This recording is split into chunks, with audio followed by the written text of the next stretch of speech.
வணக்கம். சிந்தனைக்களம் நிகழ்ச்சிக்கு உங்களை அன்புடன் வரவேற்கிறோம்.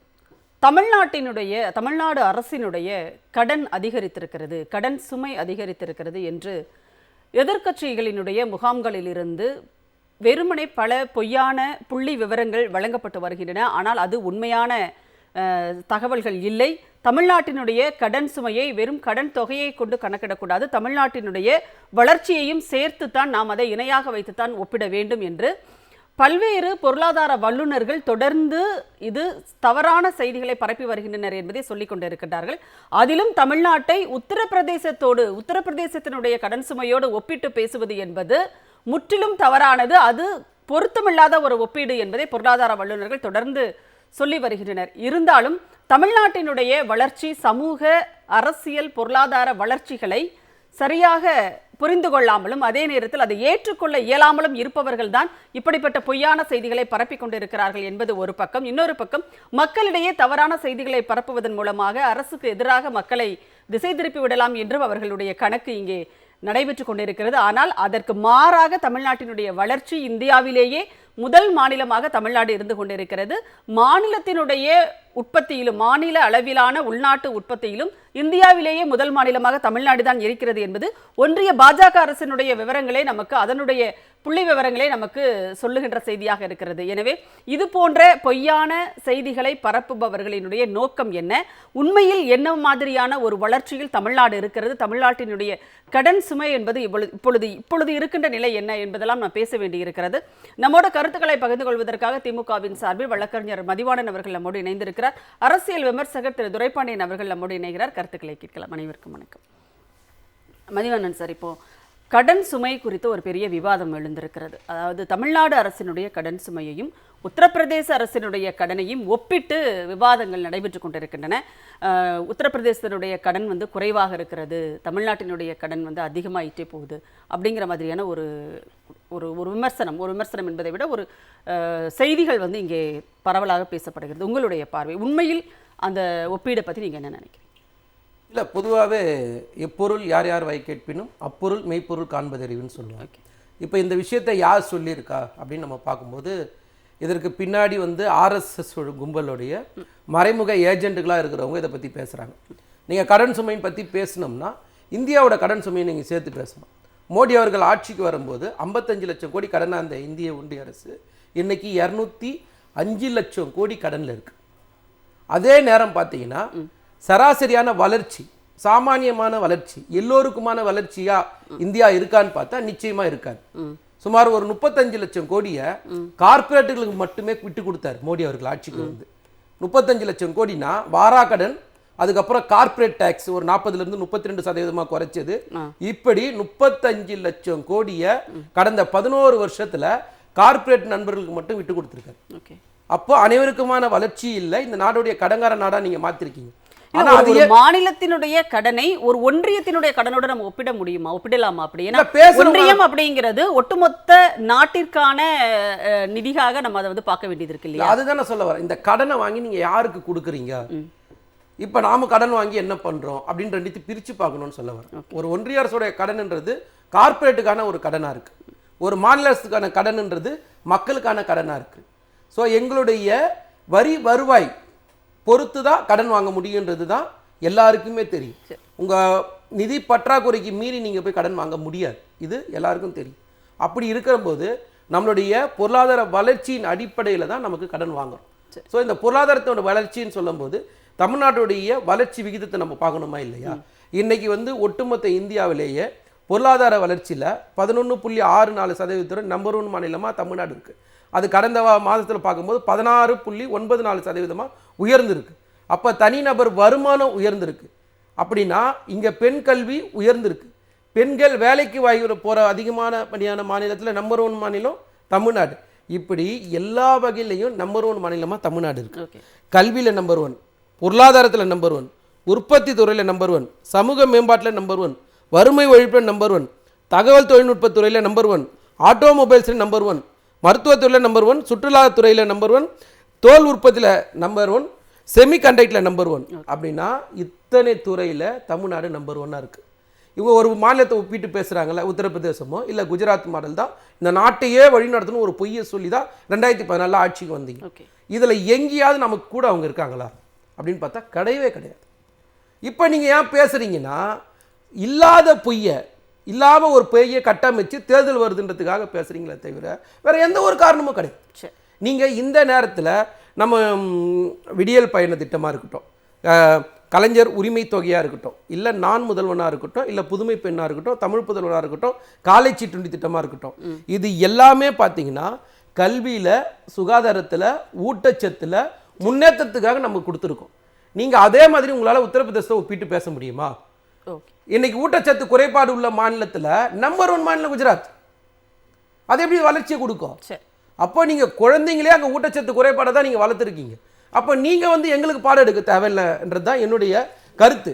அதே நேரத்தில் பார்க்கும்போது தமிழ்நாடு எங்கெல்லாம் நம்பர் 1 இருக்கிறதுக்காக நம்ம ஒரு பட்டியலில் சொன்னோம். ஆனால் எங்களை விரல் விட்டு சொல்கிற நபர்கள் யாருமே நமக்கு ஈக்குவலாக எந்த இடத்துலையும் கிடையாது, எந்த துறையிலையும் கிடையாது.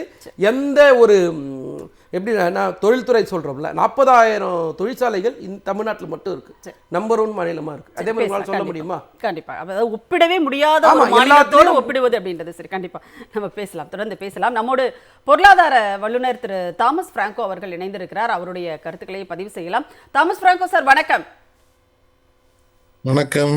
வணக்கம் சார். இன்னைக்கு அதாவது பொதுவாகவே தமிழ்நாட்டினுடைய சமூக பொருளாதார வளர்ச்சியை வளர்ந்த நாடுகளோடு, அதாவது வெளிநாடுகளோடு தான், ஐரோப்பியா போன்ற வளர்ந்த நாடுகளோடு தான் ஒப்பிட வேண்டும் அப்படின்னு சொல்லிட்டு அமர்த்தியா சென் போன்றவர்கள் எல்லாம் சொல்லி இருக்கிற ஒரு சூழ்நிலையில் இன்றைக்கு தமிழ்நாட்டினுடைய இந்த கடன் அப்படின்ற விஷயத்தை உத்தரப்பிரதேச மாநிலத்தோடு ஒப்பிட்டு பேசப்படுகிறது. இது சரியான ஒரு ஒப்பீடு தானே சார் உங்க பார்வையில்?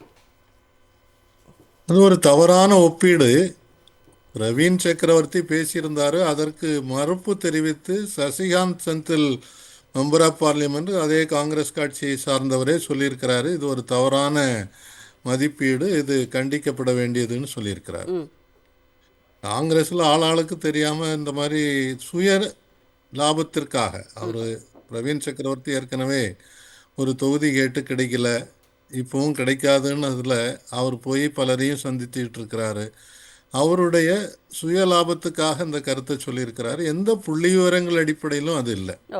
நான் சில புள்ளி விவரங்களை சொல்கிறேன். இப்போ ஏற்கனவே திமுக சார்பாக பேசிய நண்பர் பல புள்ளி விவரங்களை சொன்னார்.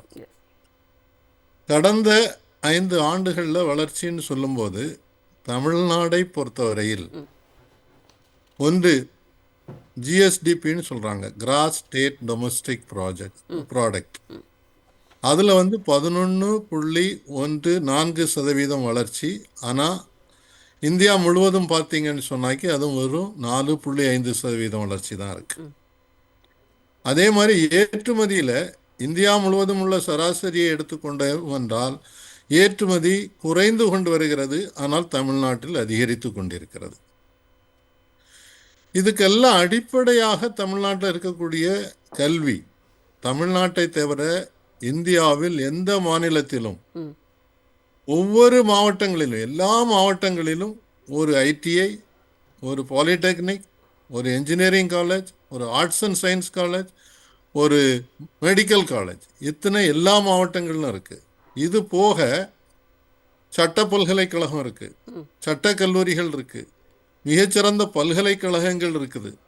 இது எல்லாம் தான் இன்றைக்கு தேசிய அளவில் தேசிய கல்விக் கொள்கை என்ன சொல்லுதுன்னு சொன்னால் 2035 மாணவர்கள் சேர்க்கை, அதாவது உயர்கல்வியில் மாணவர்கள் சேர்க்கை என்பது 50% எட்டணும்னு டார்கெட் வச்சுருக்கிறாங்க. ஆனால் தமிழ்நாடு ஏற்கனவே 54.5% எட்டிவிட்டது. இதுக்கு தமிழ்நாடு அரசு கொண்டு வந்திருக்கக்கூடிய இந்த அடிப்படை கட்டுமானங்களும் கல்விக்காக கொடுக்கக்கூடிய ஊக்கத்தொகையும் சரி, பல்வேறு திட்டங்களும் சரி, இதுக்கு அடிப்படை காரணமாக இருந்திருக்கு. அதே மாதிரி ஆரோக்கியத்தை எடுத்துக்கிட்டோன்னு சொன்னால் இன்றைக்கு எல்லா மாவட்டங்கள்லையும் ஒரு அரசு மருத்துவக் கல்லூரி இருக்கிறனால சிறந்த மருத்துவ வசதி கிடைக்குது. இன்னைக்கும் வெளி மாநிலங்கள்லேருந்து சுகாதாரத்திற்காக, கேன்சர் ட்ரீட்மெண்ட்டுக்காக ஏராளமான பேர் தமிழ்நாட்டை நோக்கி வந்து கொண்டிருப்பதை பார்த்துக்கிட்டு இருக்கோம். 3வது வேலைவாய்ப்பு. வேலை வாய்ப்பை பொறுத்தவரையில் இந்தியாவில் இருக்கக்கூடிய சராசரியை விட தமிழ்நாட்டினுடைய வேலை வாய்ப்பு என்பது கிட்டத்தட்ட 2 மடங்கு கூடுதலாக இருக்கிறது. காரணம் இங்கே வந்து எம்எஸ்எம்இஸ்ன்னு சொல்லக்கூடிய சிறு குறு தொழில் நிறுவனங்களுக்கு கொடுத்த ஊக்குவித்தலின் காரணமாக இன்றைக்கு 20 லட்சம் சிறு குறு தொழில்கள் இருக்கின்றன. 40,000 தொழிற்சாலைகள் இருக்கின்றன. இத்தனை அடிப்படை கட்டுமானமும் இருக்கிறதுனால தான் பொருளாதார வளர்ச்சி, அதுவும் பரந்துபட்ட ஒரு வளர்ச்சி. நீங்கள் நம்மளோட ஒப்பிட்டு பார்க்கும்போது கர்நாடகாவை ஒப்பிடுவாங்க, அதே மாதிரி யூபியை ஒப்பிடுறாங்க, குஜராத்தை ஒப்பிடுறாங்க. இப்போது பல துறைகளில் குறிப்பாக எலக்ட்ரானிக்ஸில் கர்நாடகாவோட யூபியை விட நாம் முதல் இடத்துக்கு வந்தோம். முன்னாலும் 3வது இடத்துல இருந்தோம், இன்னைக்கு முதல் இடத்துக்கு வந்துட்டோம். கர்நாடகாவில் பார்த்தீங்கன்னா வளர்ச்சி என்பது பெங்களூர், ஓசூர் அதை சுற்றி தான் இருக்குது. மகாராஷ்டிராவில் பார்த்தீங்கன்னு சொன்னாக்கி அது வந்து மும்பையை சுற்றி இருக்குது. குஜராத்தில் பார்த்தீங்கன்னாக்கி அகமதாபாத், சூரத் அதோடு நின்று போகுது. ஆனால் இங்கே அப்படி இல்லை. சென்னைக்கு அடுத்தால கோயம்புத்தூர், திருப்பூர், வெல்லூர், ஆம்பூர் லெதருக்கு, அதே மாதிரி இப்போது மதுரை, திருநெல்வேலி, திருச்சி, இப்படி எல்லா இடங்களிலும் இன்னைக்கு தொழில் வளர்ச்சிக்கான முயற்சிகள் செய்திருக்கிறதுனால கிட்டத்தட்ட எல்லா மாவட்டங்களிலும் தொழில் பூங்கா இருக்கிறது. அதனால தொழில் வளர்ச்சி என்பது நன்றாக இருக்கிறது. அதனால இந்த விமர்சிக்கக்கூடியவர்கள் ஒன்றிலே பொருளாதார வல்லுநர்களாக இருக்கணும். பொருளாதாரத்தில் இருக்கக்கூடிய புள்ளிவிவரம், நான் இந்த சொல்லக்கூடிய புள்ளிவிவரம் எதுவும் தமிழ்நாடு கவர்மெண்ட் கொடுத்த புள்ளிவிவரமும் இல்லை, நான் கொடுக்குற புள்ளிவிவரமும் இல்லை. இந்தியாவினுடைய சராசரி புள்ளிவிவரங்களை இந்தியாவில் இருக்கக்கூடிய பொருளாதார வல்லுநர்கள், அரசு, அதே மாதிரி IMF, வேர்ல்டு பேங்க் இவங்க கொடுக்கக்கூடிய பர்டிகுலர்ஸ் இது அவ்வளவையும் வச்சுட்டு தான் இந்த புள்ளி விவரங்களோடு சொல்றோம். அதனால நிச்சயமாக தமிழ்நாடு மற்ற மாநிலங்களை ஒப்பிட்டு பார்க்கும்போது மிகவும் அதிகமான வளர்ச்சியில் இருக்கிறது, ஒரு முன்னிடத்தில் இருக்கிறது. இன்றைக்கு 2வது பொருளாதாரம் அப்படின்னு சொல்றாங்க மாநிலங்களுக்கு இடையில. சீக்கிரத்துல முதல் நிலையை எட்டுவதற்கான வாய்ப்பு இருக்கிறது. 2030 $1 trillion எக்கானமின்னு சொல்லியிருக்கிறாங்க. அதை நோக்கி பயணித்து கொண்டிருக்கிறது என்பதை டைம்ஸ் ஆஃப் இந்தியா பத்திரிகை கூட சமீபத்தில் அக்னாலஜ் பண்ணியிருக்கு. துரைபாண்டியன் சார், இப்போ பொருளாதார வல்லுநரான தாமஸ் பிராங்கோ சார் வந்து ஒரு பெரிய பட்டியலை போட்டுட்டார், எதெல்லாம் தமிழ்நாடு முதலிடத்தில் இருக்கிறது அப்படின்னு சொல்லிட்டு.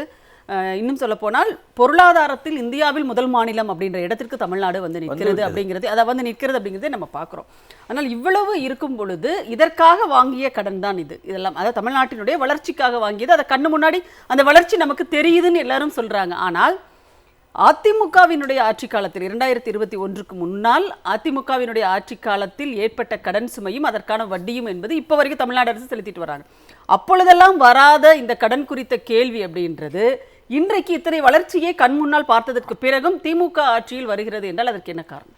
இல்லை, நீ எடப்பாடியாருங்கிற வார்த்தையை மாற்றிட்டு அவரை எடக்குப்பாடியாருன்னு சொன்னால் சரியான தமிழ் வார்த்தையாக இருக்கும்னு நான் நினைக்கிறேன். எவ்வளவு பட்டம் தான் சார் ஒரு மனுஷனுக்கு கொடுப்பீங்க? ஏன்னா அவருக்கு பொருளாதாரம் தெரியாது, யாரோ எழுதி கொடுக்குறாங்க, தப்பு தப்பாக எழுதி கொடுக்குறாங்க. ஒன்று ஏற்கனவே தோழர் பிராங்கோ சொல்லிட்டார் ஒரு விஷயத்தை, காங்கிரஸில் இருக்கிற உள்கட்சி விவகாரத்தினால சில பேர் சில மாதிரி உளர்றாங்க, இதுதான் உண்மை. ஆனால் இப்போ நான் வந்து மத்திய அரசாங்க ஸ்டாட்டிஸ்டிக்ஸ் கூட அந்த புள்ளி வரது கூட போல, Reserve Bank of India handbook on Indian states, handbook of statistics of Indian states அப்படின்னு இப்போ ஒரு வெளியிட்டிருக்காங்க. இப்போ தான் போன மாதம் அதை இந்தியன் எக்ஸ்பிரஸ் ஹிந்துவில் அதை எடுத்து அந்த பக்கத்தை அப்படியே வெளியிட்டாங்க. அது நீங்கள் வளர்ச்சியில் பார்த்தீங்கன்னா தமிழ்நாடு வந்து முதல் மாநிலமாக மாறிவிட்டது ஒட்டுமொத்த வளர்ச்சியில். ஜிஎஸ்டிபி இப்போ 16%, 11.19 தாண்டி 13.65 தாண்டி இப்போ 16% வளர்ச்சியை நோக்கி வந்து விட்டது. ஒரு உதாரணத்துக்கு சொல்லணும்னா 21-22 20,72,000 கோடியாக இருந்த வளர்ச்சி 24-25 அதாவது 4 வருஷத்தில் 31,16,000 கோடியாக 31,16,000 கோடியாக உயர்ந்திருக்கிறது. பெர் கேபிட்டா இன்கம் 21-22 இவர் போனார்ல அந்த அடிமை அவங்க ஆட்சியில் இருந்துட்டு போனதுக்கு அப்புறம் ஏற்பட்டதை சொல்கிறேன், 2,42,339 ரூபாய் பெர் கேபிட்டா தனிநபர் வருமானம். ஆனால் இன்றைக்கி 24-25 பெருமையோடு சொல்லுகிறோம் 3,61,619 ரூபாய். இது எந்த மாநிலத்தில் இல்லை. அப்படியே கொஞ்சம் இவர் யாரோட கூட்டு வச்சிருக்காரோ அவங்க என்ன பண்ணிட்டு இருக்கான்னு கொஞ்சம் பாருங்கள். குஜராத் எங்கே இருக்குது? நான் அந்த இதெல்லாம் குஜராத்லாம் பக்கத்திலே இல்லை, தமிழ்நாட்டோட ஒப்பிட முடியாது. நான் ஏற்கனவே நீங்கள் தொடங்கும்போது சொன்ன மாதிரி தமிழ்நாட்டை, அதனுடைய வளர்ச்சியை, கல்வியை, பொருளாதாரத்தை, மக்களுடைய மேம்பாட்டை ஒப்பிட வேண்டும் என்று சொன்னால் ஸ்காண்டினேவியன் கண்ட்ரி என்று சொல்லப்படுகிற டென்மார்க், நார்வே இது போன்ற நாடுகளோட தான் ஒப்பிடணும். அமெரிக்காவோட கூட ஒப்பிட முடியாது, ஐரோப்பாவோட கூட ஒப்பிட முடியாது. ஸ்காண்டினேவியன் கண்ட்ரிஸ் அதுதான் உலகின் தலை சிறந்த மனிதவள குறியீட்டில் முன்னணியில் இருக்கிற நாடுகள், அதோட தான் ஒப்பிட வேண்டும். அப்படி பார்த்தோன்னு சொன்னால் நீங்கள் ஒரு உதாரணத்துக்கு அவங்க கிண்டல் பண்ணுறாங்க. இந்தியாவில் ஃபிஸ்கல் ரெஸ்பான்சிபிலிட்டி அண்ட் பட்ஜெட் ஆக்ட்னு ஒன்று இருக்குது, பட்ஜெட் மேனேஜ்மெண்ட் ஆக்ட்னு ஒன்று. அதுக்கு IRBM ஆக்ட்னு பேர். இந்த ஆக்ட் படி அவன் என்ன ஒரு சட்டம் சொல்கிறான்னா, இந்திய நாட்டில் ஒவ்வொரு மாநில அரசாங்கமும் எவ்வளோ கடன் வச்சுக்கலாம். இவங்க சொல்கிறாங்களே உத்தரப்பிரதேசம் எவ்வளோ கடன் தெரியுங்களா? 9 லட்சம் கோடி. வளர்ச்சியின் பக்கத்துக்கே நம்ம பக்கத்துக்கே வரமாட்டாங்க. என்ன டெவலப்மெண்ட்டுன்னு கேட்டு பாருங்க. 9 லட்சம் கோடி. அவன் என்ன சொல்கிறான், அந்த பட்ஜெட் ரெஸ்பான்சிபிலிட்டி மேனேஜ்மெண்ட் ஆக்டில் அவன் என்னென்னா 20% உங்களுடைய ஜிடிபியில் 20% வரல இருக்கலான்னு. ஓகே. ஆனால் மத்திய அரசாங்கம், நீங்கள் மதிவாணன் பேசும்போது எதுக்கு மத்திய அரசாங்கத்து கடனை பற்றி பேசுகிறீங்க? அதுதான் முக்கியமான பாயிண்ட்டு. நம்முடைய பிரதமராக இருந்து மன்மோகன் சிங் போகிற பொழுது வெறும் 45 லட்சம் கோடி 49 லட்சம் கோடி தான் கடன் இருந்தது. இப்போ எவ்வளோன்னு தெரியுங்களா? 205 லட்சம் கோடி ரூபாய் கடன். அது எத்தனை % ஆஃப் த ஜிடிபி தெரியுங்களா? அந்த FRBM ஆக்ட் படி 57% ஆஃப் தி ஜிடிபி. நீங்கள் உலகத்திலேயே கடன்கார நாடு எதுன்னு தெரியுங்களா? America. 142% of the GDP ratio அவனது. அப்போ தமிழ்நாடு நீங்கள் பார்த்தீங்கன்னா அது இவங்க ஆட்சியை விட்டுட்டு போகும்போது 26 வச்சுட்டு போனாங்க. அது குறைஞ்சி இப்போ 23.6%. அதாவது உற்பத்திக்கும் கடனுக்கான இடைவேளை, அதாவது ரேஷியோ என்று சொல்லுவாங்க. தமிழ் எனக்கு சரியான அந்த ரேஷியோ விகிதம், உற்பத்திக்கும் வளர்ச்சிக்கான விகிதம் என்பது இன்னைக்கு 23.6 வந்திருக்கிறார். அது மட்டும் இல்லாமல் பட்ஜெட்டில் டெபிசிட் என்பது கொஞ்சம் கொஞ்சமாக குறைஞ்சி 3க்கு கொண்டு வந்துட்டாங்க. CAG ஆஃப் இந்தியா இதை ஆடிட் பண்ணுறார். எல்லா மாநிலத்தையும் ஆடிட் பண்ணிட்டு உத்தரப்பிரதேசம் கட்டுக்கடங்காமல் போய் கொண்டிருக்கிறது. இந்த 1.5 கண் மனிதர்களுக்கெல்லாம் சரியா கண்ணு தெரியல, கட்டுக்கடங்காம போயிட்டு இருக்கு. யாரு? CAG of India. அது எவ்வளோ? 29.9% வந்துருச்சு. அங்கேயும் 9 லட்சம் கோடி தாண்டிட்டாங்க. ஆனால் தமிழ்நாட்டு மட்டும்தான் இருக்கிற மாநிலங்களிலே தமிழ்நாட்டில்தான் இந்த கடனை கட்டுக்குள் வைப்பதற்கும் பட்ஜெட் டெபிசிட்டை குறைப்பதற்கான முயற்சி செய்திருக்கிறார்கள் என்று சொல்லியிருக்கிறார்கள். அதனால தமிழ்நாட்டோட வளர்ச்சி, தமிழ்நாட்டில் கடன் விகிதம் குறைகிறது, அதே நேரத்தில் மாநில உள்நாட்டு உற்பத்தி அதிகமாக இருக்குது. ஆனா அது அப்படி ரிவர்ஸா இருக்குது உத்தரப்பிரதேசத்துல. உத்தரப்பிரதேசத்தை ரிவர்ஸா இருக்கிறது மட்டுமல்ல, அங்க மக்களுடைய வாழ்க்கை தரம், கல்வி, மருத்துவம் அல்லது வேளாண்மை எந்த துறையிலுமே முன்னேற்றமே இல்லை. இன்னைக்கு பார்த்தீங்கன்னா பிராங்கோ பேச வரும்போது சொல்ல வந்தார். என்ன விஷயம்னா, உலகத்தில் எங்கேயுமே இப்படி இல்லை. தமிழ்நாட்டை நீங்கள் ஒப்பிட்டு பார்க்கணும்னா ஒவ்வொரு மாநிலத்திலும் தலைநகரத்திலும் பல தொழில் இருக்கும்.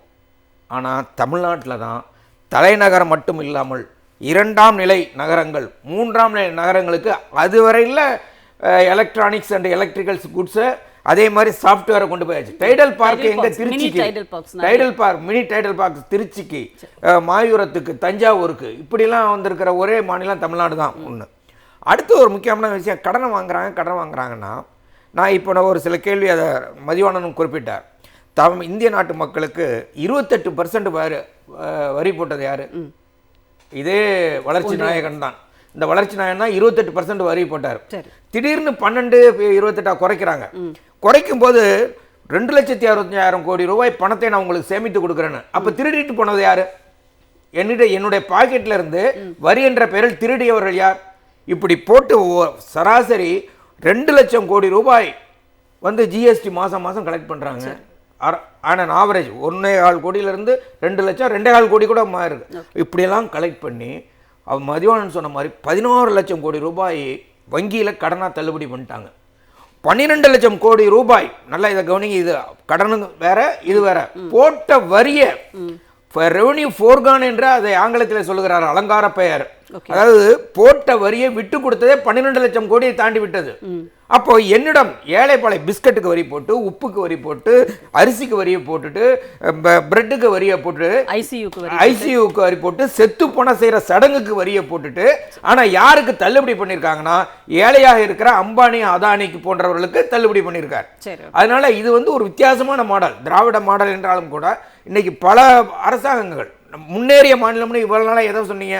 மகாராஷ்டிரா நம்பர் 1, கர்நாடகா, அப்புறம் குஜராத், இப்போ எல்லாம் பின்னாடி போயாச்சு.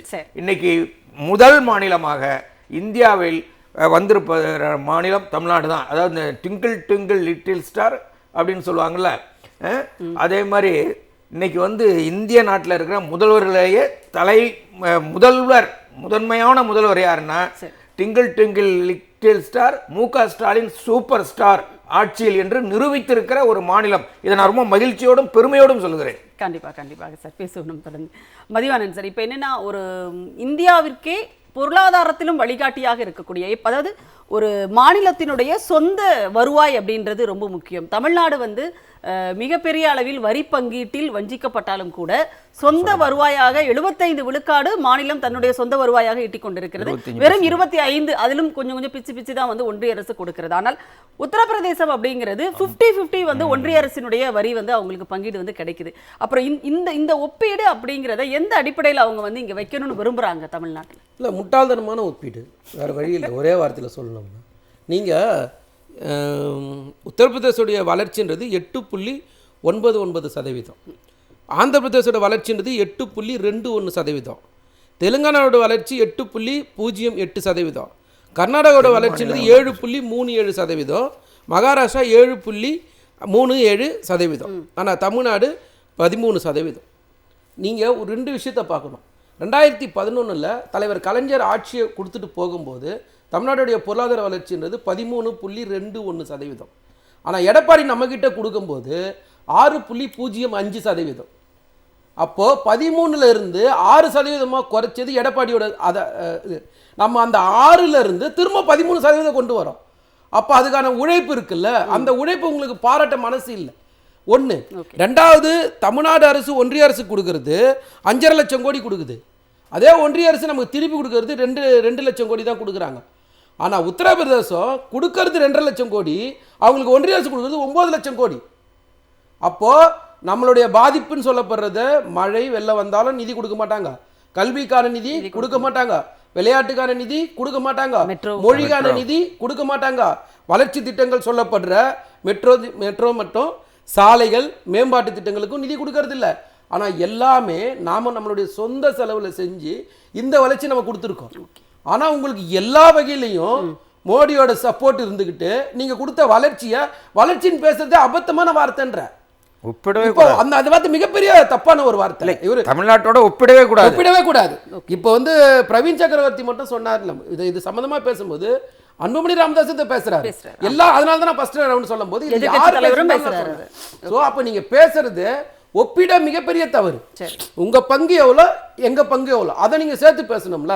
எங்களுடைய வளர்ச்சின்னும் போது இந்தியாவுடைய வளர்ச்சி பாருங்களேன், 2021-22 9.7%, 2022-23 7.6%, 2023-24 9.2%, 2024-25 வந்து 6.5%. ஆனால் தமிழ்நாடுடைய வளர்ச்சி நிலையான வளர்ச்சி, ஸ்டாண்டர்ட் வளர்ச்சி 21-22 7.89, 22-23 வந்து 6.17, 23-24 9.26, 24-25 11.99.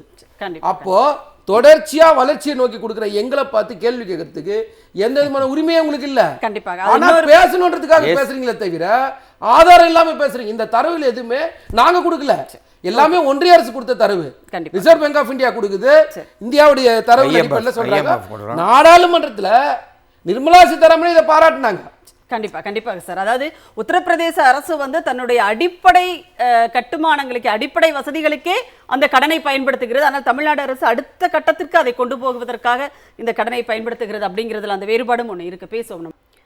தாமஸ் பிராங்கோ சார், இப்போ வந்து தமிழ்நாட்டினுடைய சொந்த வருவாய் அப்படிங்கிறது குறித்து பேசப்படுது இல்லையா? இப்போ தமிழ்நாடு வருவாய் ஈட்டிக் கொண்டிருப்பதில் வந்து ஒரு முன்னுதாரண மாநிலமாக இருக்கிறது. ஏன்னா ஒன்றிய அரசுகிட்ட இருந்து நமக்கு வர வேண்டிய வரி பங்கீடு, வரி வருவாய் அப்படிங்கிறது நம்மளுடைய பங்கு ரொம்ப ரொம்ப குறைவா இருக்கு.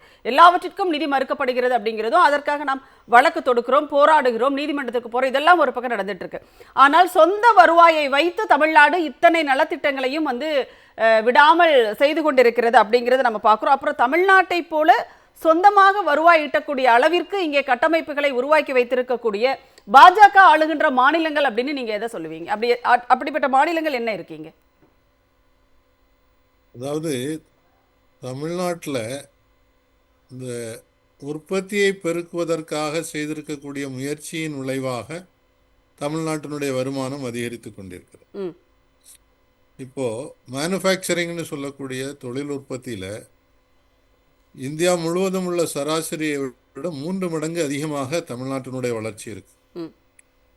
அதே மாதிரி சர்வீஸ் செக்டாரில் பார்த்தீங்கன்னு சொன்னால் அது ரியல் எஸ்டேட்டாக இருக்கட்டும், பப்ளிக் அட்மினிஸ்ட்ரேஷனாக இருக்கட்டும், டிரான்ஸ்போர்ட்டு, ஹோட்டல், ரெஸ்டாரண்ட், மிஸ்செலேனியஸ் எல்லாத்துலேயுமே 11% மேல் வளர்ச்சி இருக்கு. இப்போ நம்ம பேசும்போது வாடிக்கையாளர்களுக்கு நம்ம பார்க்குறவங்களுக்கு புரிகிறதுக்காக நம்ம நிறைய பெர்சன்டேஜ் சொல்கிறோம். ஒரு சின்ன விளக்கத்தை மட்டும் சொல்லிடுறோம். இந்த ஃபிஸ்கல் டெபிசிட்ன்றது மேக்சிமம் 3% மேலே போகக்கூடாது. அது பட்ஜெட்டில் வரக்கூடிய பற்றாக்குறை. ஆனால் அந்த 3% கீழே தான் தமிழ்நாட்டில் இருக்குது. ஒன்றிய அரசினுடையது 3.5% இருக்கு. அதே மாதிரி கடன் வாங்குறதுக்குன்னு ஒரு லிமிட்டை பொறுத்தவரையில் சராசரி 20ன்னு சொன்னாங்க. இப்போ அதில் பார்த்தீங்கன்னா 20 விட கொஞ்சம் கூடுதலாக இருக்குது. ஆனால் பல மாநிலங்களில் இதை விட பல மடங்கு கூடுதலாக இருக்கு. அதே மாதிரி குரோத்துன்னு சொல்லும்போது கிராஸ் ஸ்டேட் டொமஸ்டிக் ப்ராடக்டில் 2 விஷயம் சொல்கிறாங்க. நான் ஒன்று சொன்னேன், 11.19%. இது நாமினல் குரோத்துன்னு சொல்கிறாங்க. அதோட ரியல் குரோத்ன்றாங்க. ரியல் குரோத்ன்றது தான் துரைப்பாண்டியன் அவர்கள் சொன்ன 16% தமிழ்நாட்டினுடைய வளர்ச்சியாக இருக்கு. இதில் தமிழ்நாடு தன்னுடைய வருமானத்தை பெருக்கிக் கொள்வதற்காக முன்னு மூலதனங்களை ஒன்றிய அரசு கொடுக்காததுனால மூலதனம் திரட்டுவதற்கான ஏராளமான முயற்சியை செய்கிறார். இப்போ முதல்வர் அவர்கள் UK, ஜெர்மனி, US போயிட்டு வந்தபோது 23,000 கோடி ரூபாய்க்கான முதலீடுகளுக்கு ஒப்பந்தம் கையெழுத்தானது. 2024 மட்டும் 631 MOU கையெழுத்திடப்பட்டது. அதன் மூலமாக பல லட்சம் இளைஞர்களுக்கு வேலைவாய்ப்பு என்பது உருவாக்கப்பட்டது. அப்படி பார்க்கும்போது இதோட ஒப்பிடக்கூடிய ஒரு மாநிலம்னு பார்த்தோம்னு சொன்னால் குஜராத்தை எடுத்துக்குவோம். குஜராத்தில் ஒன்று அங்கே மூலதனத்தை கூடுதலாக கொண்டு வர்றதுக்காக அங்கே நடத்தக்கூடிய எல்லா முதலீட்டு மாநாடுகளுக்கும் பிரதம மந்திரியே நேரடியாக போயிடுறாரு. 2வது அங்கே கிஃப்ட் ஷிஃப்டின்னு ஒரு சிட்டி உருவாக்கி வச்சு அந்த கிஃப்ட் ஷிஃப்டிக்கு எல்லா பொதுத்துறை நிறுவனங்களையும் ஏராளமான மூலதனம் போட சொல்லியிருக்காங்க. வெளிநாட்டு மூலதனத்திற்கு டோட்டல் டாக்ஸ் எக்ஸ்பென்ஷன் கொடுத்துருக்குறாங்க. அதெல்லாம் தமிழ்நாட்டுக்கு இல்லை. அதையும் மீறி தமிழ்நாடு வளர்ந்து கொண்டிருக்கிறது என்றால் தொலைநோக்கு பார்வையோட சிந்திக்கிறது. குறிப்பாக நான் ஒரு விஷயம், டெக்ஸ்டைலில் நம்ம ஒரு முன்னோடியில் இருக்கிறோம். இப்போ அந்த 50% தாரிஃப் போட்டதுனால டெக்ஸ்டைல் நோக்கி போகுதுன்னு சொன்ன உடனே தமிழ்நாடு அரசு விளம்பரமே செய்யாமல் ஒரு கூட்டம் நடத்தினாங்க. தொழில் முனைவோர் டெக்ஸ்டைலில் இருக்கக்கூடியவர்களோட நீங்கள் டைவர்சிஃபை பண்ணுங்க. அதாவது இப்போ இருக்கக்கூடிய நீங்கள் டிஷர்ட்டையும் ஷர்ட்டும் அந்த மாதிரி இது உற்பத்தி பொருட்களுக்கு பதிலாக டெக்ஸ்டைல்ஸ்னு இப்போ ஒன்று கொண்டு வந்திருக்காங்க. Technology paste textiles. அதாவது பல பெரிய உற்பத்தி நிறுவனங்கள் அவங்களுடைய தொழில் உற்பத்தியில் சில திறந்த ரக துணியை பயன்படுத்துகிறாங்க. அதுக்கான தொழில்நுட்பத்தை அரசாங்கம் இவர்களுக்கு வாங்கி கொடுத்திருக்கிறது. நீங்கள் இதில் டைவர்சிஃபை பண்ணுங்க. அப்போ கொஞ்சம் கொஞ்சமாக நீங்கள் இந்த பங்களாதேஷோட மட்டும் போட்டி போட்டுட்டு இருக்க வேண்டியதில்லை, நீங்களே எல்லாத்துலேயும் முன்னால் போக முடியும் அப்படின்றதுக்கான ஒரு வழிகாட்டல். குஜராத்துக்கும் தமிழ்நாட்டுக்கும் ஒரு பெரிய வித்தியாசம் என்னன்னா ஏற்றத்தாழ்வு. குஜராத்தில் இன்றைக்கும் பெரும்பணக்காரர்கள் கொஞ்சம் பேர் தான். அடானி, அம்பானி, அங்கே முதலீடு செய்திருக்கக்கூடிய டாட்டா, அங்கே முதலீடு செய்திருக்கக்கூடிய மகேந்திரா, பிர்லா இவங்கெல்லாம் தான் நிறைய சொத்துக்களை வச்சிருக்கிறாங்க. ஆனால் தமிழ்நாட்டை பொறுத்தவரையில் அப்படிப்பட்ட பெரிய செல்வந்தர்கள்னு இன்னைக்கு சொல்றதுக்கு யாரும் இல்லை. ஒரு காலத்தில் மூப்பனார சொல்லுவாங்க, இன்னைக்கு அப்படி இல்லை. ஏற்றத்தாழ்வு என்பது குறைந்து இருக்கிறது. பெரும்பணக்காரர்களுடைய எண்ணிக்கை பெரிய அளவுக்கு அதிகரிக்கவில்லை. நடுத்தர மக்கள், அதே மாதிரி கீழே இருக்கக்கூடிய ஏழை மக்கள் அடுத்த கட்டத்துக்கு வந்துட்டாங்க. அதுல ஒரு முக்கிய பங்கு தமிழ்நாட்டு மாதிரி வேற எந்த மாநிலமும் இந்த 35 கிலோ 25 அரிசி கோதுமை கொடுக்கல, பருப்பு சீனி கொடுக்கல. உத்தரப்பிரதேசத்துல இன்னைக்கும் 5 கிலோ தான் கொடுத்துட்டு இருக்காங்க. அப்போ இந்த மாதிரி ஒரு சமூக நீதின்னு பார்த்து இடஒதுக்கீடு, கல்வியில முக்கியத்துவம் இப்போ எப்படிதான் யோசித்து முடிவு எடுக்கிறாங்கன்னு ஆச்சரியமா இருந்தது. இன்றைக்கு காலையில பத்திரிகையில பாத்தீங்கன்னா, இந்து பத்திரிகையில ஒரு செய்தி போட்டிருக்காங்க. ஆதி திராவிட மாணவர்கள், அதே மாதிரி பழங்குடி மாணவர்கள் பிஹெச்டி படிக்கிறதுக்காக 1 லட்சம் ரூபாய் நிதி ஒதுக்கீடு செய்யப்பட்டிருக்கு ஒவ்வொருத்தருக்கும். இன்னைக்கு பெரிய மத்திய பல்கலைக்கழகங்கள் எல்லாம் இந்த நிதி ஒதுக்கீட்டை குறைச்சிட்டனால அவங்க நிறைய ஃபீஸ் கட்ட வேண்டியது இருக்கு. ஒரு பிஹெச்டிக்கு போறதே பெரிய கேள்விக்குறியாக இருக்கக்கூடிய நேரத்தில் கரெக்டா யோசித்து இந்த மாதிரி ஒரு திட்டத்தை அனௌன்ஸ் பண்ணியிருக்காங்க. இந்த மாதிரி ஆழ்ந்த சிந்தனையோடு தொலைநோக்கு பார்வையோடு சிந்திக்கக்கூடிய அதிகாரிகளும் இருக்காங்க, அமைச்சர்களும் இருக்கிறாங்க. அதனால தான் இன்றைக்கு தமிழ்நாடு வேற எந்த மாநிலத்தோடும் ஒப்பிட முடியாத அளவுக்கு மேல் நோக்கி சென்று கொண்டிருக்கிறது. நீங்க சொன்ன மாதிரி, துரைப்பாண்டியன் சொன்ன மாதிரி, பல்வேறு வளர்ந்த நாடுகளோடு அவங்களுக்கு இருக்கக்கூடிய வளர்ச்சி குறியீடுகளோடு தமிழ்நாட்டை இன்றைக்கு ஒப்பிடக்கூடிய அளவில் வளர்ந்திருக்கிறோம். இப்போ நியூயார்க்கில் ஜொரான் மம்தானி ஒரு கான்செப்ட் வச்சிருக்கிறார், சோசியல் டெமோக்ரஸின்னு சொல்லி, சோசியலிசமும் ஜனநாயகம். அந்த சோசியல் டெமோக்ரஸி தமிழ்நாட்டில் ஏற்கனவே அமுலாகி கொண்டிருப்பதாக நான் பார்க்கின்றேன். கண்டிப்பாக சார், ரொம்ப நன்றி. நன்றி துரைப்பாண்டியன் சார். இப்போ உங்ககிட்ட தான் நான் கேட்கணும், என்னென்னா சார் சொன்ன மாதிரி ஒரு தொலைநோக்கு பார்வையோடு கூடிய ஒரு ஆட்சியாக இங்கே வந்து அந்த திட்டங்கள் வகுக்கப்படுகிறது அப்படின்னு சார் சொன்னாங்க. இப்போ இங்கே வந்து என்னென்னா, சார் சொன்னதோட சேர்த்து ஒரு விஷயம், தலித் மாணவர்கள் பிஹெச்டி ஆய்வுக்கு போனால் அவங்களுக்கு 1 லட்சம் கொடுப்போம்னு சொல்லி நேத்தியை அறிவிச்சிருக்காங்க. அதுக்கு முன்னாடியே ஒரு முக்கியமான காரியம் பண்ணியிருக்காங்க. அதை வந்து பெருசாக பேசப்படல சரியா.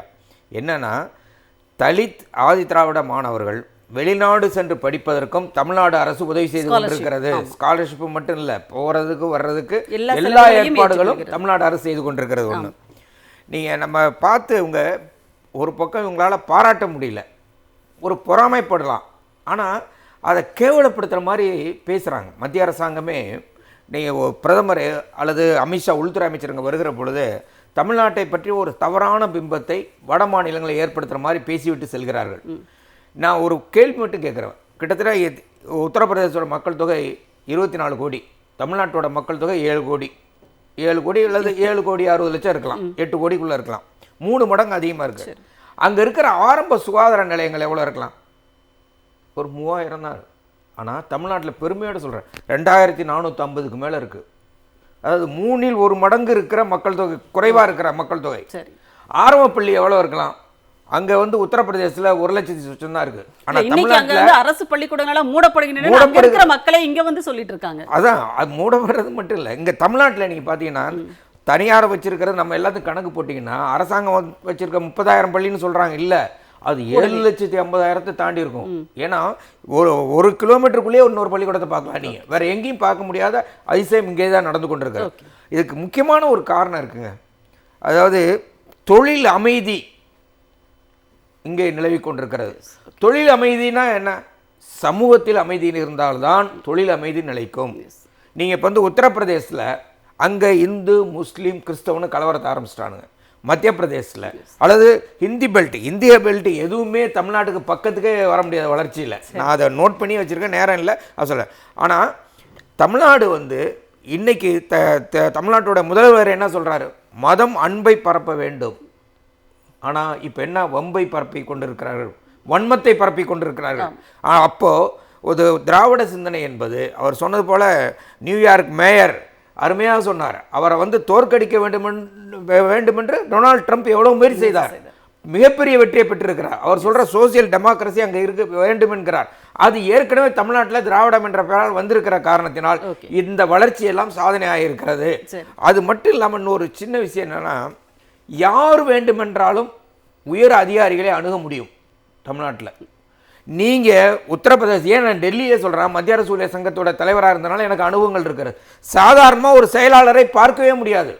இன்றைக்கி தமிழ்நாடு அரசாங்கத்திடம் நீங்கள் போய் ஒரு கம்ப்ளைண்ட் பண்ணணுன்னா நீங்கள் பேப்பர் வேணாம், பேனா வேணாம், பென்சில் வேணாம், எதுவுமே வேணாங்க, எழுதி கொடுக்க ஒரு ஆள் வேணாங்க, பெட்டிஷன் வேணாம், ஒரு குறிப்பிட்ட நம்பருக்கு ஃபோன் பண்ணிட்டீங்கன்னா அவங்க வீட்டில் வந்து விசாரிக்கிறாங்க. எனக்கே அப்படி ஒரு அனுபவம் ஏற்பட்டிருக்கிறது. அதாவது ஒரு நம்பரை எடுத்து ஃபோன் பண்ணி சொல்லிட்டீங்கன்னா முதல்வரோட செல்ல அந்த நம்பர் சம்பந்தப்பட்டவர்களை அழைத்து கொண்டு வீட்டுக்கு வந்து விசாரிக்கிற ஒரு குணம் தமிழ்நாட்டில் தான் இருக்கிறது, வேற எந்த மாநிலத்திலும் கிடையாதுங்க. அப்படிப்பட்ட, அதாவது மக்கள் பிரச்சனைகளை மக்களோடு சேர்ந்து சந்திக்கிற அமைச்சர்களும் தமிழ்நாடு முதலமைச்சர், துணை முதலமைச்சர் எல்லாருமே அவங்க போகிற இடங்களில் மக்கள் சொல்லுகின்ற கோரிக்கைகளை நிறைவேற்றுகிற விஷயத்தையும் வாங்குற பெட்டிஷனுக்காக ஒரு குழு போட்டு அந்த குழுவில் எல்லா பெட்டிஷனுக்கும் பதில் கொடுக்குற ஒரே மாநிலம் தமிழ்நாடு தாங்க. அப்போ இது என்னன்னா, இதில் அப்ரோச் என்னன்னா, முதல்ல தொழில் பரவல், அதற்கப்புறம் இந்த இன்வால்வ்டுங்க இருக்கு பாருங்க, இன்க்ளூசிவ் க்ரோத்னு ஒரு ஆங்கிலத்தில் ஒரு வார்த்தை சொல்லுவாங்க. அவங்க மக்களையும் சேர்த்து கொண்டு வளர்ந்து கொண்டிருக்கிறோம். தோழர் பேசும்போது ஒரு விஷயம், அதாவது நீங்கள் பார்த்தீங்கன்னா எலக்ட்ரானிக்ஸில் 41%, இந்தியாவோட ஏற்றுமதி 100னா அதில் நம்ம இது 41. டெக்ஸ்டைல்ஸ் அதே மாதிரி, லெதரில் எல்லாத்துலேயுமே ஒரு முக்கியமான விஷயத்தையும் நான் சொல்லிடணும். தமிழ்நாட்டுக்கு மூலதனம் 11,65,000 கோடி வந்திருக்கிறது. ஆனால் இந்திய நாட்டிலிருந்து எஃப்டிஐயில் போட்ட பணத்தை எடுத்துக்கொண்டு போய்விட்டார்கள். ஸோ தமிழ்நாட்டுக்கு மூலதனம் வருகை தந்து கொண்டிருக்கிற பொழுது இந்தியாவில் போட்ட மொத்த மூலதனம், மத்திய அரசாங்கம் திரட்டிய மூலதனங்கள்லாம் இப்போ திரும்பி போய்கொண்டே இருக்கிறது. ஸோ அப்போ ஒரு வளர்ச்சியை நோக்கிய தமிழ்நாடு. இது முதலமைச்சருடைய கனவு என்ன, 1 ட்ரில்லியன் எக்கனாமி, 100 லட்சம் கோடி ரூபாயை, இப்பொழுது 35 லட்சம் கோடி ரூபாய் இருக்கிற வளர்ச்சி என்பது 100 லட்சம் கோடியை எட்டுவது வியப்பாக இருக்க முடியாது. அது 2-0 மத்திய மாநில அரசாங்கத்தால் செய்ய முடியும் என்ற நம்பிக்கை தருகிறது. கண்டிப்பாக சார். மதிவாணன் சார், இப்போ விடியல் பயணம் திட்டம் ஒன்று, அப்புறம் மகளிர் உரிமை தொகை, கலைஞர் மகளிர் உரிமை தொகை, அதுக்கப்புறம் தமிழ் புதல்வன் திட்டம், புதுமை பெண் திட்டம், இப்படி எல்லாமே நாங்கள் எதிர்காலத்தை நோக்கி திட்டமிடுகிறோம். அதற்காக இவ்வளவு செலவாகிறது, கூடுதல் செலவானாலும் பரவாயில்லைன்னு சொல்லி தொலைநோக்கு பார்வையோடு நாங்கள் நகர்கிறோம், திட்டமிடுகிறோம் அப்படின்னு ஒரு பக்கம் சொன்னாலும் கூட, எப்போவோ நடக்க போகிற ஒரு வளர்ச்சிக்காக, வரப்போகின்ற ஒரு வளர்ச்சிக்காக, ரிட்டர்னுக்காக நீங்கள் இப்போ கடனை அதிகமாக வாங்குவீர்களா அப்படிங்கிற ஒரு கேள்வி இருக்கு இல்லையா? இல்லை, கடன் அதிகன்ற வார்த்தையே மிகப்பெரிய தவறு. வளர்ச்சியை ஒப்பிட்டு தான் கடன் விகிதமே வாங்க முடியும். நம்ம இஷ்டத்துக்கு போயெல்லாம் வாங்கி வர முடியாது. சரி, இது நம்ம என்ன ஆர்பிஐ நம்ம கிட்ட இருக்கிற நோட்டு நம்மள அதெல்லாம் கிடையாது. இந்திய அரசியல் சட்டம் ஒன்று சொல்லுது, அந்த ரேஷியோக்குள்ளே தான் நம்ம பண்ண முடியும். அது முதல் ஒரு விஷயம். நாம் என்ன செஞ்சோம் அப்படின்னு சொன்னால், குஜராத்தில் வறுமை கோட்டு கீழே இருக்கிறவங்களோட ரேஷியோ பார்த்தீங்கன்னா 12%, தமிழ்நாட்டில் ஒரே 1%. ஓகே, கிட்டத்தட்ட வறுமையை நம்ம முழுசாக ஒழிச்ச கட்டத்தில் இருக்கும். நீங்கள் குஜராத் மாநில நாடை வழிநடத்தும்னு சொல்லி பொய்யான மாடலை ஏமாற்றி தான் ஆட்சியை பிடிச்சிங்க. சரி, ஆனால் நாங்கள் உண்மையை பேசுகிறோம். இந்தியாவை பொறுத்த வரைக்கும் வறுமை ஒழிப்பில் குஜராத்துக்காரர் தானே நாட்டை வழி நடத்துறாரு. தப்பா வழி இல்லை, அது அவர் பேசும்போது வளர்ச்சின்னு பேசினார். ஆனால் தொடர்ச்சியாக 2 தேர்தல் அவர் வளர்ச்சியால் ஜெயிக்கவே கிடையாது, மதத்தால் தான் ஜெயிச்சு. தேர்தல் வரும்போது எரும மாடு, சைக்கிள், இடஒதுக்கீடு, மாடு, இதைத்தான் பேசினாரே தவிர வேற எதையுமே பேசி அவர் ஓட்டே கேட்கல. அவர் எந்த இடத்துலையுமே 14ல் சொன்ன மாதிரி ஆண்டுக்கு 2 கோடி பேருக்கு வேலை வாய்ப்பு கொடுப்பேன்னு சொன்னார். கொடுத்தாரா? விலைவாசியை கட்டுப்படுத்துவேன்னு சொன்னார். செஞ்சாரா? இந்த நாட்டுடைய எல்லைகள் பாதுகாக்கப்படும் சொன்னார். நடந்துதா? உள்நாட்டு பாதுகாப்பு அமைதியாக இருக்குன்னு சொன்னார். நடந்துதா? ஏதாவது ஒரு இடத்துல பெட்ரோல் விலை, கேஸ் விலை, அதே மாதிரி இதோட கட்டுப்படுத்துன்னு சொன்னார். கட்டுப்படுத்தினாரா? ரூபாவோட மதிப்பை கட்டுப்படுத்துன்னு சொன்னார். கட்டுப்படுத்தினாரா? வேலை வாய்ப்பை உருவாக்குன்னு சொன்னார். உருவாக்குனாரா? எதையுமே செய்யல. ஆனால் கோயிலை கட்டிட்டேன், ஆர்டிகல் 370 திரும்ப பெற்றுட்டேன், சிஐஏ என்ஆர்சி சட்டத்தை கொண்டு வந்துட்டேன், வேளாண் சட்டத்தை கொண்டு வந்துட்டேன், அக்னிபாத் திட்டத்தை கொண்டு வந்துட்டேன், முத்தலாக்கு சட்டத்தை கொண்டு வந்துட்டேன், இந்த நாடோட சிறுபான்மை மக்களை போட்டு துன்புறுத்துவேன், இதை சொல்லி தான் ஓட்டு கேட்குறாரு தவிர வளர்ச்சியை பற்றி பேசல. ஆனால் நாம வளர்ச்சியை பற்றி பேசுகிறோம். வறுமை ஒழிப்பில் இந்தியாவோட வளர்ச்சி 72, பட்டினி இல்லாமை 52, அதே மாதிரி சுகாதார நல்வாழ்வில் இந்தியாவோட இது 77, தரமான கல்வியில் 61%, பாலின சமூகத்தில் 41, சுத்தமான நீரில் 89, மலிவான ஆற்றலில் 96, காலநிலை சார்ந்த நடவடிக்கைகள் 67. இதில் எல்லாத்துலேயுமே தமிழ்நாடு முன்னோக்கி தான் நிற்கிறத தவிர குறைவாகவே இல்லை. இதுதான் ஒரிஜினல் தரவு, ஒன்றிய அரசு வெளியிட்ட தரவு. இந்த தரவு எதுவும் நாங்கள் சொல்லலை. நாங்கள் எங்களுக்கு பொய் பேச வேண்டிய அவசியம் இல்லை. உங்களுக்கு பொய் பேச வேண்டிய அவசியம் இருந்ததுன்னா 14 தோல்வி அடைஞ்சிருக்கிற பழனிசாமி 15வது தோல்வியை அடைவார்ன்றதை நான் சொல்ல ஆசைப்படுறேன். சரி, கண்டிப்பாக. சார், உங்களுடைய நிறைவு கருத்தாக ஒரே ஒரு விஷயம் என்னென்னா, இந்த தமிழ்நாட்டோட வளர்ச்சியை பற்றி ரிசர்வ் பேங்க் ஆஃப் இந்தியா தன்னுடைய ஆய்வறிக்கையில் 2-3 விஷயத்தை குறிப்பிடுறாங்க. ஒன்று, தமிழ்நாட்டோடைய வளர்ச்சி காரணம் இன்ஃப்ராஸ்ட்ரக்சர், அதனுடைய கட்டமைப்பு மிகச்சிறப்பாக இருக்கிறது. அதை விட முக்கியமான விஷயம் அடுத்து லாஜிஸ்டிக், போக்குவரத்து. அதை விட முக்கியமான விஷயம் இங்கே தான் எல்லா அரசியல்வாதிகளும் கவனிக்க வேண்டும். தமிழ்நாட்டுடைய முதல்வர் என்ன செஞ்சுருக்காருன்னு பேசணும். என்னென்னா, the supportive policies of Tamil Nadu government. இதெல்லாம் நான் எந்த வார்த்தையும் என்னுடைய வார்த்தை இல்லைங்க. இன்னைக்கு மாநில அரசாங்கத்தினுடைய உதவி என்பது சிறுதொழில் புரியோர்களுக்கு, குறுந்தொழில் ஈடுபடுவோருக்கு, இன்னைக்கு தலித்து மக்களையும் இன்னைக்கு அவங்க டாக்டர் அம்பேத்கர் பேரில் ஒரு ஸ்கீம் கொண்டு வந்து அவர்களுக்கு தொழில் முனைவோராக ஆக்கியிருக்கிற ஒரே மாநிலம் தமிழ்நாடு. அது மட்டும் இல்லாமல் நீங்கள் பார்த்தீங்கன்னா யூபி இந்த கடன் நீங்கள் கேட்டதுனால மறுபடியும் நான் சொல்கிறேன், யூபியோட கடன் வந்து 9 லட்சம் கோடி. ஆனால் யூபியோட உற்பத்தி எவ்வளோன்னு தெரியுங்களா? 30.8 லட்சம் கோடி தான் ஜிஎஸ்டிபி. தமிழ்நாட்டோட கடனும் 9 லட்சம் கோடி, அதனுடைய உற்பத்தி வந்து 35.7 லட்சம் கோடி மொத்த பொருள் உற்பத்தி நான் சொல்கிறேன். ஆக உத்தரப்பிரதேசத்தோட நம்ம மாநிலத்தை கம்பேரே பண்ணக்கூடாது. நான் எனக்கு என்னமோ அதை அவமானமாக கருதுகிறேன். நான் சொன்ன மாதிரி ஸ்காண்டினேவியன், டென்மார்க், இது மாதிரி போன்ற நாடுகளோட தான் கம்பேர் பண்ணி பேசணும். அந்த உத்தரப்பிரதேசம் முதல் தேர்தலில் 3.5 லட்சம் வாக்குகள் வித்தியாசத்தில் வெற்றி பெற்ற பிரதமர், 2வது தேர்தலில் அதே மாதிரி 3 லட்சம் வாக்குகள் வித்தியாசத்தில் வெற்றி பெற்ற பிரதமர், கடைசி இப்பொழுது நடந்த தேர்தலில் 1.5 லட்சம் வாக்கு வித்தியாசத்தில் தான் வெற்றி பெற்றிருக்கிறார். அதுவும் பல நேரங்களில் தோல்வியை நோக்கியும் போய்விட்டு மறுபடியும் மீண்டும் வந்திருக்கிறார். அங்க ஃபைசாபாத் மதிவாணன் பேசுற போல சொன்னா மதத்தை இழுத்துதான், சண்டை இழுத்துதான் ஜெயிச்சாங்க. ஆனா அங்க இருக்கிற ஃபைசாபாத் தொகுதியில, அயோத்தியில அங்க வந்து ஒரு தலித்தை நிக்க வச்சு பொது தொகுதியில வெற்றி பெற செய்திருக்கிறார்கள். அதனால மதவாதம் தமிழ்நாட்டில் எடுபடாது. எப்படி உத்தரப்பிரதேசத்திலே எடுபடவில்லை என்று சொன்னால் தமிழ்நாட்டில் அதற்கு வாய்ப்பே இல்லை. மக்கள் அமைதியை விரும்புகிறார்கள், அன்பை விரும்புகிறார்கள். கண்டிப்பாக. பிராங்கோ சார், உங்களுடைய நிறைவு கருத்தை நீங்க பதிவு செய்யலாம் ப்ளீஸ், சுருக்கமாக. தமிழ்நாடு ஒரு வந்தாரை வாழ வைக்கும் தமிழ்நாடாக இருக்கிறது. அதனால தான் இந்தியாவினுடைய வட மாநிலங்களிலிருந்து மக்கள் தேடி இங்க வர்றாங்க. இது ஒரு அமைதி பூங்காவாக இருக்கிறது. வளர்ச்சிக்கு ஒரு மிக அடிப்படை காரணமாக இருக்கிறது. இன்னும் தமிழ்நாடு வளர வேண்டும். வளர்வதற்கு இது போன்ற திட்டங்கள் வேண்டும். விவசாயத்தில் இன்னும் முன்னேறுவதற்காக ஒரு புதிய முயற்சியை தமிழ்நாடு அரசு சமீபத்தில் அறிவித்திருக்கிறது. அந்த விவசாயத்துறையில் இருக்கக்கூடிய எக்ஸ்டென்ஷன் ஆஃபீஸர்ஸுக்கு நேரடியாக மென்டரிங்னு சொல்லி நீங்கள் விவசாயிகளோடு நேரடியாக அணுகி அவங்களுடைய உற்பத்திக்கு வழிகாட்டுங்கள்னு சொல்லி இருக்கிறாங்க. இதெல்லாம் இன்னும் வளர்ச்சியை நோக்கி எடுத்து செல்லும் என்ற நம்பிக்கை இருக்கிறது. நன்றி. கண்டிப்பாக சார், நன்றி. 3 பேரும் உங்களுடைய கருத்துக்களை எங்களோட பகிர்ந்து கொண்டமைக்கு மிக்க நன்றி. சிந்தனை களம் நிகழ்ச்சி நிறைவடைகிறது. மீண்டும் ஒரு நிகழ்ச்சியில் சந்திப்போம். அதுவரை நன்றி, வணக்கம்.